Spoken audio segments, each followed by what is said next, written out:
ಎಲ್ಲರಿಗೂ ನಮಸ್ತೆ. ಇವತ್ತು ಸೂಪರ್ ಆಗಿರುವಂಥ ಒಂದು ಮೊಟ್ಟೆ ಗ್ರೇವಿ, ಎಗ್ ಗ್ರೇವಿ ಏನು ಕೂಡ ಹೇಳ್ಕೊಳ್ಬೋದು. ನೀವು ಮಾಡ್ತಾ ಇದ್ದೇನೆ ನೋಡಿ, ಚೆನ್ನಾಗಿ ಬಂದಿದೆ ಮಾತ್ರ. ಈ ಗ್ರೇವಿ ಯಾವುದಕ್ಕೂ ಕೂಡ ನೀವು ಉಪಯೋಗಿಸ್ಕೊಳ್ಬೋದು. ಅನ್ನಕ್ಕೆ, ಚಪಾತಿಗೆ, ಪೂರಿಗೆ ಏನು ಕೂಡ ಉಪಯೋಗಿಸ್ಕೊಳ್ಬೋದು. ಅಷ್ಟು ಸಖತ್ತಾಗಿ ಬಂದಿದೆ. ಇದನ್ನು ಹೇಗೆ ಮಾಡೋದು ಅಂತ ನಾನು ನಿಮಗೆ ಹಂಚ್ಕೊಳ್ತೇನೆ ನಿಮ್ಮೊಂದಿಗೆ. ಸಖತ್ತಾಗಿ ಬಂದಿದೆ ಮಾತ್ರ. ಇಲ್ಲಿ ಯಾವುದೇ ತೆಂಗಿನಕಾಯಿಯನ್ನು ನಾನು ಬಳಸಿಲ್ಲ ನೋಡಿ. ಒಂದು 5 ಮೊಟ್ಟೆಯನ್ನು ನಾನು ಬೇಯಿಸ್ಕೊಂಡಿದ್ದೇನೆ. ನಿಮ್ಮ ಮನೇಲಿ ಎಷ್ಟು ಜನ ಇದ್ದಾರೆ ಅನ್ನೋದ್ರ ಮೇಲೆ ಅದು ಡಿಪೆಂಡ್ ಆಗ್ತದೆ. ಎಷ್ಟು ಜನ ಇದ್ದಾರೆ ಅಷ್ಟು ಮೊಟ್ಟೆನೇ. ಆ ಮಸಾಲೆಗೆ ನಾನು ತೋರಿಸಿದ ಮಸಾಲೆಯಲ್ಲಿ ಒಂದು 15 ಮೊಟ್ಟೆ ಕೂಡ ಹಾಕ್ಕೊಳ್ಬೋದು. ಯಾವುದೇ ನಾನು ತೆಂಗಿನಕಾಯಿಯನ್ನು ಉಪಯೋಗಿಸ್ತಾ ಇಲ್ಲ. ತೆಂಗಿನಕಾಯಿ ಈಗ ನಮ್ಮ ಕುಂದಾಪುರದ ಕಡೆಯವರು ತೆಂಗಿನಕಾಯಿ ತುಂಬಾ ಉಪಯೋಗಿಸ್ತೇವೆ. ಆದರೆ ಈಗ ತುಂಬಾ ದುಬಾರಿ ಆಗಿರೋದ್ರಿಂದ ಈ ರೀತಿಯೆಲ್ಲ ಒಂದು ಸಾರು ಮಾಡಿ ಗ್ರೇವಿ ಮಾಡಿಕೊಂಡು ನೋಡೋಣ. ಚೆನ್ನಾಗಿರ್ತದೆ, ಟೇಸ್ಟ್ ಆಗಿರ್ತದೆ ಮಾತ್ರ. ಸ್ವಲ್ಪ ಜನ ಇದ್ದರೆ ಸ್ವಲ್ಪನೇ ಸಾಕಾಗ್ತದೆ. ಅದಕ್ಕೋಸ್ಕರ ನಾನು 2ರಿಂದ 3 ಚಮಚ ಕೊಬ್ಬರಿ ಎಣ್ಣೆನ ಹಾಕಿಬಿಟ್ಟು 1 ಚಮಚ ತುಪ್ಪನ ಅದರಲ್ಲಿ ಮಿಕ್ಸ್ ಮಾಡ್ಕೊಂಡಿದ್ದೇನೆ. ಒಂದು ಚಿಕ್ಕ ಚಕ್ಕೆ, ಒಂದು 4 ಲವಂಗ ಪೀಸ್ ಹಾಕಿಬಿಟ್ಟು 2 ಹಸಿಮೆಣಸು, 4ರಿಂದ 5 ಬ್ಯಾಡಗಿ ಮೆಣಸನ್ನು ಹಾಕ್ಕೊಂಡಿದ್ದೇನೆ. ಇದನ್ನು ಸ್ವಲ್ಪ ಸಣ್ಣ ಉರಿಯಲ್ಲಿ ಹಾಗೆ ಫ್ರೈ ಮಾಡ್ತಾ ಇರೋಣ. ಒಂದು 8ರಿಂದ 10 ಬೆಳ್ಳುಳ್ಳಿ ಹೆಸಲನ್ನು ಸಿಪ್ಪೆ ತೆಗೆದುಬಿಟ್ಟು ಒಂದು ಚಿಕ್ಕ ಚೂರು ಶುಂಠಿಯನ್ನು ಕೂಡ ಹಾಕ್ಕೊಂಡು ಮಿಕ್ಸ್ ಮಾಡ್ಕೊಂಡಿದ್ದೇನೆ. ಇವೆಲ್ಲವನ್ನು ಕೂಡ ಹದವಾಗಿ ಸಣ್ಣ ಉರಿಯಲ್ಲಿ ಫ್ರೈ ಮಾಡ್ಕೊಳ್ತಾ ಇರುವಾಗಲೇ ಒಂದೊಂದು ಹಾಕಿಬಿಟ್ಟು ಮಿಕ್ಸ್ ಮಾಡ್ಕೊಳ್ಳೋಣ. 1 ಚಮಚ ಕಾಳು ಮೆಣಸನ್ನು ಕೂಡ ಹಾಕ್ಕೊಂಡಿದ್ದೇನೆ. ಅದನ್ನು ಕೂಡ ಫ್ರೈ ಮಾಡಿಕೊಳ್ಳುವ. ಆನಂತರ ಒಂದು 8ರಿಂದ 10 ಗೋಡಂಬಿ ಪೀಸ್ ಮಾಡಿದಂಥ ಗೋಡಂಬಿಯನ್ನು ಕೂಡ ಅದರಲ್ಲಿ ಮಿಕ್ಸ್ ಮಾಡ್ಕೊಂಡಿದ್ದೇನೆ. ಇಲ್ಲಿ 2 ಈರುಳ್ಳಿ, 2 ಟೊಮೆಟೊನ ನಾನು ಹಚ್ಚಿ ಇಟ್ಕೊಂಡಿದ್ದೇನೆ. ಅದನ್ನು ಕೂಡ ಇದರಲ್ಲಿ ಹಾಕಿಬಿಟ್ಟು ಸ್ವಲ್ಪ ಫ್ರೈ ಮಾಡುವ. ಯಾವುದೇ ತೆಂಗಿನ ತುರಿ ನಾವು ಹಾಕೋದಿಲ್ವಲ್ಲ, ಹಾಗಾಗಿ ಗ್ರೇವಿ ಸ್ವಲ್ಪ ಬೇಕಾಗ್ತದಲ್ಲ, ಅದಕ್ಕಾಗಿ ಈರುಳ್ಳಿ ಮತ್ತು ಟೊಮೆಟೊವನ್ನು ಸ್ವಲ್ಪ ಬಾಡಿಸ್ಕೊಳ್ಳುವ. ಜಾಸ್ತಿ ಏನು ಫ್ರೈ ಮಾಡಬೇಕಂತೇನಿಲ್ಲ, ಸ್ವಲ್ಪನೇ ಬಾಡಿಸ್ಕೊಳ್ಳುವ.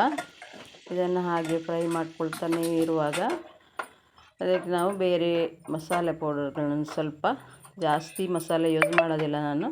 ಸ್ವಲ್ಪ ಮಸಾಲೆ ಪೌಡ್ರ್ಗಳನ್ನ ಹಾಕಿಬಿಟ್ಟು ಯೂಸ್ ಮಾಡ್ಕೊಳ್ಳೋಣ.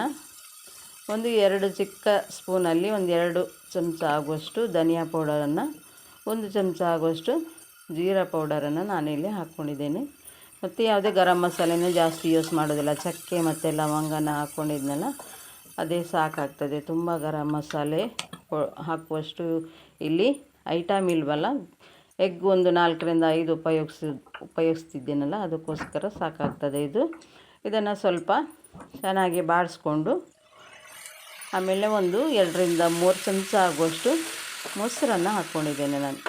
ಮೊಸರನ್ನು ಹಾಕಿಬಿಟ್ಟು ಒಂದು 2 ನಿಮಿಷ ಆಗುವಷ್ಟು ಹೀಗೆ ಕೈ ಆಡಿಸ್ಬಿಟ್ಟು ನಾವು ಅದನ್ನು ಮಸಾಲೆಯನ್ನು ಕೆಳಗೆ ಇಳಿಸ್ಕೊಳ್ಬೇಕಾಗ್ತದೆ.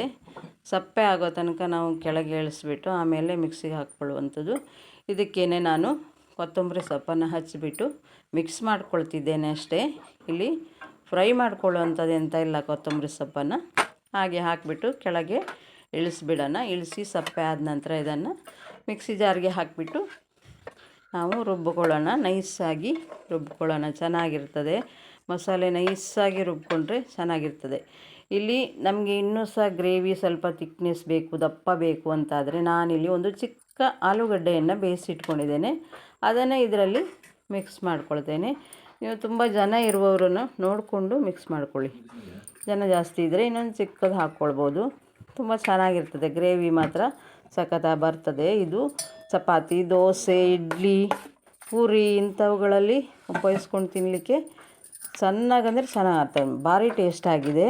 ಹಾಗೆ ವೈಟ್ ರೈಸು ಕೂಡ ತುಂಬಾ ಚೆನ್ನಾಗಿರ್ತದೆ. ನಾವು ಕುಚಲಕ್ಕಿ ರೈಸ್ ಉಪಯೋಗಿಸೋದು, ಅದಕ್ಕೂ ಕೂಡ ಚೆನ್ನಾಗಿ ಬರ್ತದೆ.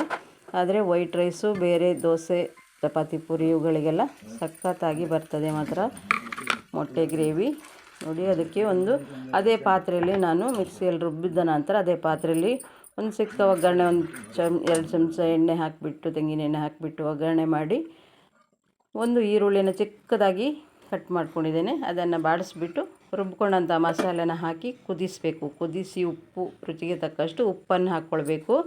ಕುದಿಸಿದ ನಂತರ ನಾವೇನು ಮೊಟ್ಟೆ ಬೇಯಿಸಿ ಇಟ್ಕೊಂಡಿದ್ದೇವೆ ಅದನ್ನು ಹಾಕಿಬಿಟ್ಟು ಒಂದು 5 ನಿಮಿಷ ಕುದಿಸಿದರೆ ಮೊಟ್ಟೆಗೆ ಫೋರ್ಕಲ್ಲಿ ಚುಚ್ಚಿದರೆ ಚೆನ್ನಾಗಿರ್ತದೆ, ಉಪ್ಪೆಲ್ಲ ಎಳ್ಕೊಳ್ತದೆ. ಒಂದು ಅರ್ಧ ಸ್ಪೂನ್ ಆಗುವಷ್ಟು ಕಸೂರಿ ಮೇಥಿಯನ್ನು ನಾನಿಲ್ಲಿ ಹಾಕ್ಕೊಂಡಿದ್ದೇನೆ. ನೋಡಿ, ಗ್ರೇವಿ, ಎಗ್ ಗ್ರೇವಿ ಅಥವಾ ಮೊಟ್ಟೆ ಗ್ರೇವಿ ರೆಡಿಯಾಗಿದೆ. ಊಟಕ್ಕೂ ಆಗೋದು, ಯಾವುದೇ ರೀತಿಯ ತಿಂಡಿಗೆ ರೆಡಿಯಾಗಿದೆ ಸ್ನೇಹಿತರೆ. ನೀವು ಕೂಡ ಮಾಡ್ಕೊಂಡು ನೋಡಿ. ನಾನು ತುಂಬ ದಿನದಿಂದ ವೀಡಿಯೋ ಆಗಲಿಲ್ಲ ಹಾಕಲಿಕ್ಕೆ. ಈಗ ಒಂದು ಪುಟ್ಟ ವೀಡಿಯೋನ ಹಾಕಿದ್ದೇನೆ. ಎಲ್ಲರೂ ನೋಡಿ, ಸಬ್ಸ್ಕ್ರೈಬ್ ಮಾಡಿ, ಶೇರ್ ಮಾಡಿಕೊಂಡು ಎಲ್ಲರೂ ಸಪೋರ್ಟ್ ಮಾಡಿ ಸ್ನೇಹಿತರೆ. ನಾನು ಈ ಗ್ರೇವಿಯನ್ನು ಈ ದಿನ ಉದ್ದಿನ ದೋಸೆಯೊಂದಿಗೆ ಸರ್ವ್ ಮಾಡ್ತಾಯಿದ್ದೇನೆ. ನೋಡಿ, ಅಷ್ಟು ಚೆನ್ನಾಗಿ ಬಂದಿದೆ, ಎಷ್ಟು ಚೆನ್ನಾಗಿ ಕಾಣ್ತಾ ಇದೆಯಲ್ಲ. ಹಾಗೆ ತಿನ್ನಲಿಕ್ಕೂ ಕೂಡ ಅಷ್ಟು ಸೂಪರ್ ಆಗಿದೆ. ನೀವು ಕೂಡ ಮಾಡ್ಕೊಳ್ಳಿ ಸ್ನೇಹಿತರೆ. ಮಾಡಿಕೊಂಡು ಹೇಳಿ.